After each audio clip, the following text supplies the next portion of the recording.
Class 10th के science के 30 important objective को, जो कि आपके एग्ज़ाम के लिए बहुत ही महत्वपूर्ण होगा, ठीक है। तो यहाँ पे हम 30 ऑब्जेक्टिव करेंगे और 30 ऑब्जेक्टिव में आप कितना क्वेश्चन सही करते हो और कितना क्वेश्चन गलत करते हो, आप हमको कमेंट में बताना लास्ट में, ठीक है, जब वीडियो एंड हो जाएगा। तो वीडियो आपको अच्छा लगता है तो चैनल को सब्सक्राइब भी कर लीजिएगा, लाइक करके दोस्तों में शेयर भी कर दीजिएगा। ऐसे ही आपको ऑब्जेक्टिव मिलता रहेगा एग्ज़ाम तक, ठीक है। तो अब हम चलते हैं फर्स्ट नंबर के क्वेश्चन देखते हैं, जो कि फिजिक्स से संबंधित है, ठीक है। बोल रहा है प्रकाश के अपवर्तन के कितने नियम हैं। 2013, 17, 20 और 24 में पूछा गया।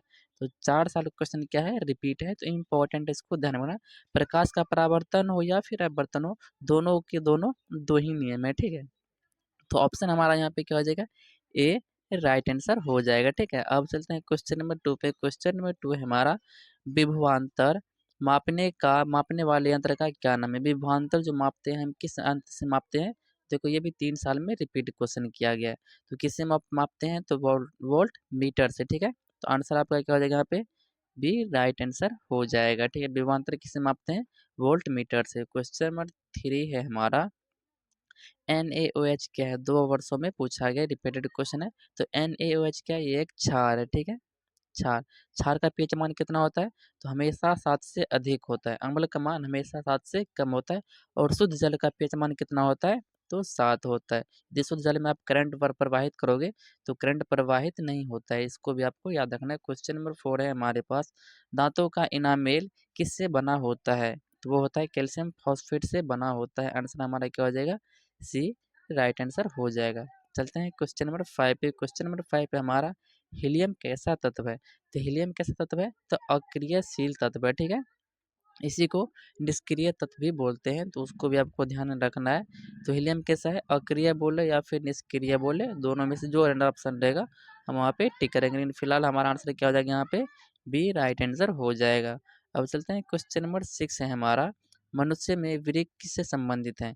तो वृक्क किससे संबंधित है, तो उत्सर्जन से संबंधित है। ऑप्शन आपके पास यहाँ पे क्या हो जाएगा, फिर से बी आपका राइट आंसर हो जाएगा, ठीक। तो यहाँ पे बी को हम टिक करके आगे बढ़ जाते हैं, ठीक है। तो यहाँ पर आंसर क्या हो जाएगा, बी यानी उत्सर्जन। अब चलते हैं क्वेश्चन नंबर 7 पे। क्वेश्चन नंबर 7 हमारे पास, मुकुलन द्वारा प्रजनन किसमें होता है। तो मुकुलन द्वारा किसमें होता है, एक तो होता है यीस्ट में, ठीक है, और दूसरा होता है हाइड्रा में, ठीक है। इसको भी आपको याद रखना, दो में से कोई एक आपको दे सकता है। यीस्ट भी याद रखना और हाइड्रा भी, दोनों को आपको याद रखना। हम यहाँ इंग्लिश में हाइड्रा को लिख भी दिए हैं, ठीक है। तो दोनों को आपको याद रखना है और जो मिल जाएगा उसको हम टिक कर लेंगे। यदि दोनों ऑप्शन में रहता तो ए और बी को हम दोनों को टिक करते। बोल रहा है कौन सा रंग खतरे के सिग्नल के लिए उपयोग किया जाता है। 2015 में और 19 में यह ऑब्जेक्टिव पूछा गया है। तो खतरा के लिए हम किसका यूज करते हैं, तो बच्चा लोग भी जानता है किसका यूज करते हैं, लाल रंग का। क्यों, कि ये जो मूर्ता बहुत कम है, जब ये प्रकाश मतलब दूर तक तय करता है, इसका अपवर्तन बहुत कम होता है, ठीक है, इसलिए हम लाल का यूज करते हैं, ठीक है। इसको आपको ध्यान में रखना है, ठीक है। और सबसे ज़्यादा कौन बिखरता है, तो बैगनी, ठीक है। बैगनी बहुत ज़्यादा बिखरता है और लाल बहुत कम बिखरता है, इसलिए खतरा के सिग्नल को लाल से दर्शाता है ताकि दूर से भी हम देख सकते हैं, ठीक है। तो अब चलते हैं क्वेश्चन नंबर 9 पे। क्वेश्चन नंबर 9 है हमारा, श्वसन किस प्रकार की रासायनिक अभिक्रिया है। तो ऊष्माक्षेपी है, ठीक है। ऊष्मा ऊष्माक्षेपी, आप बोलोगे कैसे ऊष्माक्षेपी, तो हम आपको बताते हैं। यदि आप सांस लेते हो और सांस को जब छोड़कर वहाँ पे हाथ रखोगे तो आपका सांस गर्म निकलेगा, ठीक है। तो गर्म मतलब क्या होता है, उससे कुछ कुछ ऊष्मा भी उत्सर्जित होता है, और जहाँ पे ऊष्मा बाहर निकलेगा उसी को ना बोलते हैं ऊष्माक्षेपी। और जहाँ पे किसी अभिक्रिया के दौरान हम ऊष्मा देते हैं तो उसको बोलते हैं ऊष्मा शोषी, मतलब ऊष्मा ले रहा है यानी कि सोख रहा है, तो उसको बोलेंगे ऊष्मा शोषी, ठीक है। तो श्वसन किस प्रकार की अभिक्रिया है, तो ऊष्माक्षेपी, क्योंकि उससे ऊष्मा बाहर निकलता है। क्वेश्चन नंबर 10 है हमारे पास। यहाँ पे देखिए फॉर्मूला आपको पता नहीं चलोगे, पेस्ट करने में थोड़ा गड़बड़ हो गया है। यहाँ पे ग्लूकोज का फॉर्मूला क्या होता है, C6H12O6 बोल रहा है। ग्लूकोज ग्लूकोज के एक अणु में ऑक्सीजन के कितने परमाणु होते हैं। अब देख लो ऑक्सीजन यही है, ऑक्सीजन के कितने परमाणु है, 6 परमाणु है। तो ऑप्शन आपको कहाँ मिल जा रहा है, ऑप्शन बी में। तो ऑप्शन बी हमारा क्या आ जाएगा यहाँ पे, राइट आंसर हो जाएगा। अब चलते हैं क्वेश्चन नंबर 11 पे। बोल रहा है तारे टिमटिमाते हुए क्यों दिखाई देते हैं? 3 वर्षों में रिपीट क्वेश्चन किया गया है, इम्पोर्टेंट है। तो क्यों दिखाई पड़ता है? तो प्रकाश के अपवर्तन के कारण, परावर्तन नहीं होगा, ठीक है? अपवर्तन, हाँ, ऑप्शन बी हमारा यहाँ पे भी क्या हो जाएगा?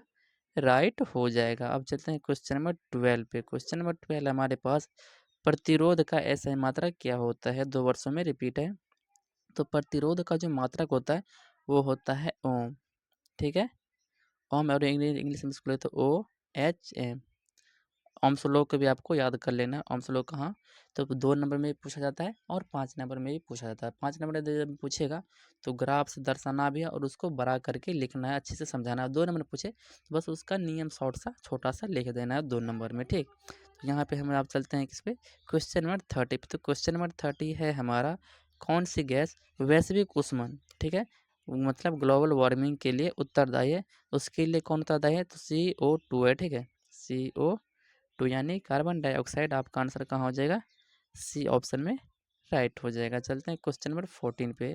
क्वेश्चन नंबर 14 हमारे पास, कैल्शियम कार्बोनेट को गर्म करने पर, ठीक है? देखिए यहाँ पे क्वेश्चन में इसका आंसर भी छुपा हुआ है। कैल्शियम कार्बोनेट को जब गर्म किया जाता है तो यहाँ कैल्शियम ऑक्साइड और कार्बन डाइऑक्साइड बनता है। ये किस प्रकार की अभिक्रिया है? देखो, कैल्शियम कार्बोनेट, ठीक है? कैल्शियम कार्बोनेट जब गर्म किया गया तो 2 भागों में टूट गया, कार्बन डाइऑक्साइड में और कैल्शियम ऑक्साइड में। तो एक बड़ा सा पदार्थ टूटकर 2 भागों में चला गया, तो उसको हम कौन सा अभिक्रिया बोलेंगे? वियोजन अभिक्रिया। मतलब एक पदार्थ टूट के 2 या 2 से अधिक भागों में चला गया, तो उसको बोलेंगे वियोजन अभिक्रिया। तो ऑप्शन हमारे पास यहाँ पे क्या हो जाएगा? ए राइट हो जाएगा, ठीक है? Decomposition reaction. तो यहाँ पे हम ए को, अपना ऑप्शन को हम टिक करके आगे निकल जाएंगे क्वेश्चन नंबर 15 पे। क्वेश्चन नंबर 15 है हमारे पास, पौधे में भोजन किस रूप में जमा होते हैं 2 वर्षों में? ये भी रिपीट हुआ है, ठीक है? तो यहाँ पे जो भी क्वेश्चन लाए सारे के सारे रिपीटेड क्वेश्चन है और इम्पॉर्टेंट क्वेश्चन है। ऐसे वीडियो देखने के लिए आप मेरे इस चैनल माइंड स्टडी को सब्सक्राइब कर सकते हो, ठीक है? हमेशा आपको मिलता रहेगा एग्जाम तक, और जो भी यहाँ पे ऑब्जेक्टिव कराएंगे आपके एग्जाम के लिए बहुत ही रामबाण साबित होगा। आप एग्जाम में बैठना, उसके बाद आप बताना कि आपका कितना क्वेश्चन यहाँ से लड़ा है। तो यहाँ पे हमारा क्या हो जाएगा? स्टार्च। स्टार्च को मंड भी कभी-कभी इंग्लिश में मंड बोलते हैं, हिंदी में स्टार्च बोला जाता है। लेकिन कभी-कभी मंड अंग्रेजी होता है लेकिन उसको हिंदी में ही लिख दिया जाता है। तो स्टार्च के साथ-साथ आपको मंड भी रखना है। कभी-कभी स्टार ऑप्शन में देगा नहीं स्टार्च, और मंड सिर्फ दे देगा। तो वहाँ पे आप कन्फ्यूज़ ना हो, इसलिए दोनों को आपको याद रखना है, ठीक है? तो यहाँ पे क्या हो जाएगा? स्टार्च हमारा आंसर हो जाएगा, यानी कि ऑप्शन डी राइट हो जाएगा। अब चलते हैं क्वेश्चन नंबर 16 पे। क्वेश्चन नंबर 16 है हमारे पास, मानव मस्तिष्क का औसत भार कितना होता है? तो 1.4 होता है, 1.4 केजी। यहाँ पे 2 वर्षों में रिपीट किया गया क्वेश्चन, इसलिए इम्पोर्टेंट है। यहाँ पे ऑप्शन क्या हो जाएगा आपके पास?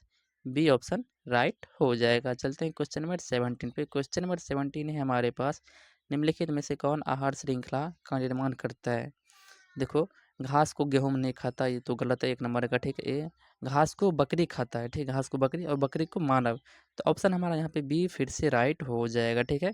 और नीचे का भी आप देख सकते हो, बकरी को तो गाय खाता नहीं है, घास को मछली खाता है, ठीक है? घास को मछली, मछली को मानव, ठीक है?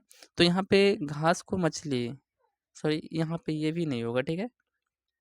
तो हम यहाँ पे इसको टिक कर सकते हैं। और यहाँ तो भी देखेंगे तो ये भी थोड़ा मोड़ा ठीक है कि घास को मछली खाता है, ठीक है, खाता है, और मछली को मानव भी खाता है, ठीक है? तो यहाँ पे दोनों क्वेश्चन वैसे ही हैं, तो आप एक बार इसको देख लेना, ठीक है? यहाँ पे थोड़ा हम भी कन्फ्यूज़ हैं, दोनों ऑप्शन में से नहीं देना चाहिए, पर दिया है तो हो सकता है कुछ इसमें कन्फ्यूजन होगा, नहीं तो हम दोनों को यहाँ पे टिक कर सकते हैं, दोनों को, ठीक? क्योंकि ये भी हमारा आंसर जहाँ तक है तो वो राइट ही है। अब चलते हैं क्वेश्चन नंबर 18 पे। क्वेश्चन नंबर 18 है हमारे पास, ओजोन परत किस हानिकारक विकिरण को पृथ्वी को सुरक्षा प्रदान करती है 2 वर्षों में? ये भी रिपीट किया हुआ है। तो किससे रोकता है? परावैंगनिक किरण को धरती पे आने से रोकता है कौन? ओजोन परत, ठीक है? तो ऑप्शन आपके पास यहाँ पे क्या हो जाएगा? सी राइट आंसर हो जाएगा। अब चलते हैं क्वेश्चन नंबर 19 पे। क्वेश्चन नंबर 19 है हमारे, नेत्र लेंस की फोकस दूरी को समायोजित करने की क्षमता क्या कहलाती है? 2 वर्षों में ये भी पूछा गया, तो उसको बोलते हैं समंजन क्षमता, ठीक है?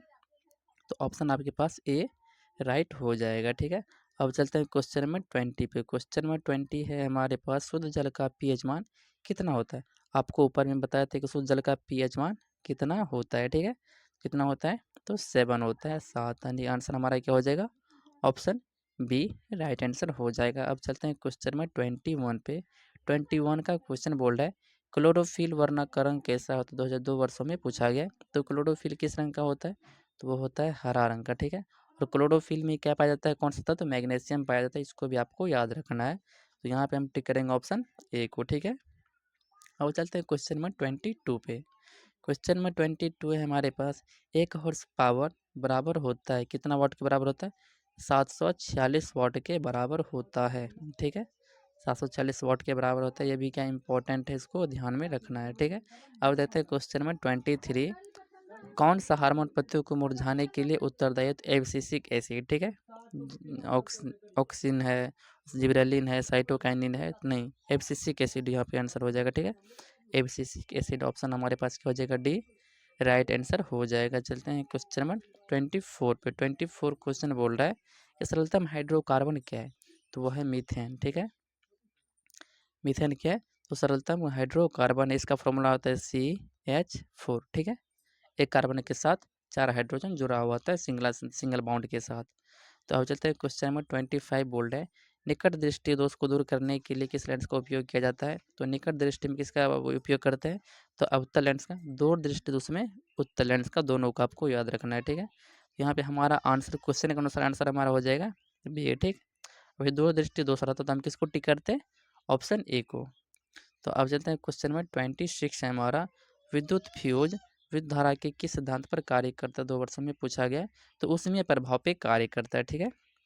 तो यहाँ पे हमारा आंसर क्या हो जाएगा, ऑप्शन ए उसमें प्रभाव, ठीक।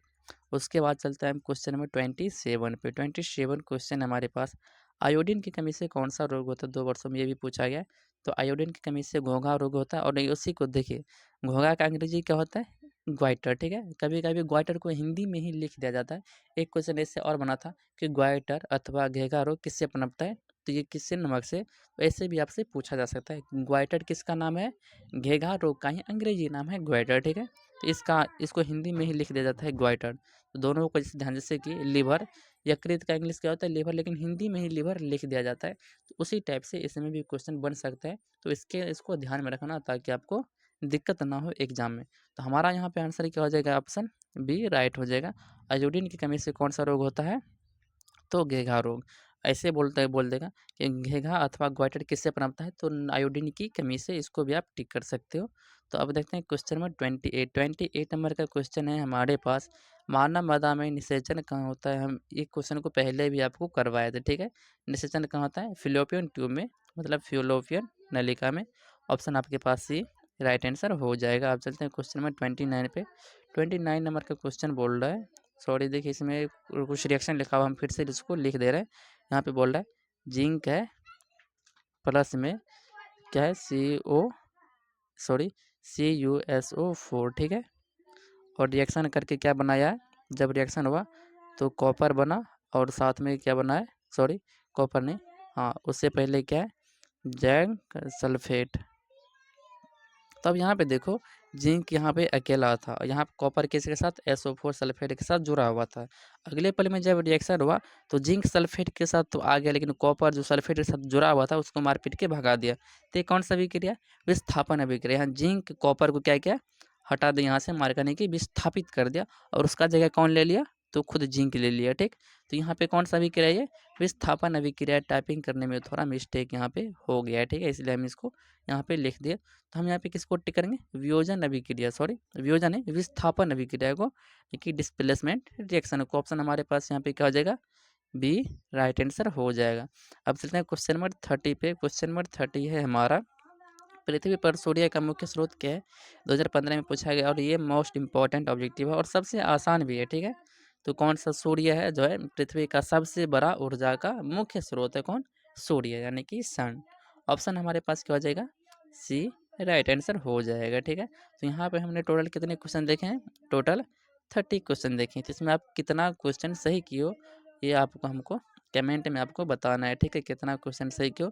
वीडियो कैसा लगा ये भी बताइएगा, और दोस्तों में शेयर कीजिएगा। और चैनल पे यदि आप नए हैं तो चैनल को सब्सक्राइब भी कर दीजिएगा। और ऐसा ऐसा वीडियो इंपॉर्टेंट क्वेश्चन आपको हमेशा मिलता रहेगा एग्जाम तक, ताकि आपके एग्जाम में बहुत हेल्प हो सके, ठीक है। तो चैनल को सब्सक्राइब जरूर कीजिएगा। मिलते हैं अगले क्वेश्चन के साथ अगले वीडियो में, तब तक के लिए धन्यवाद।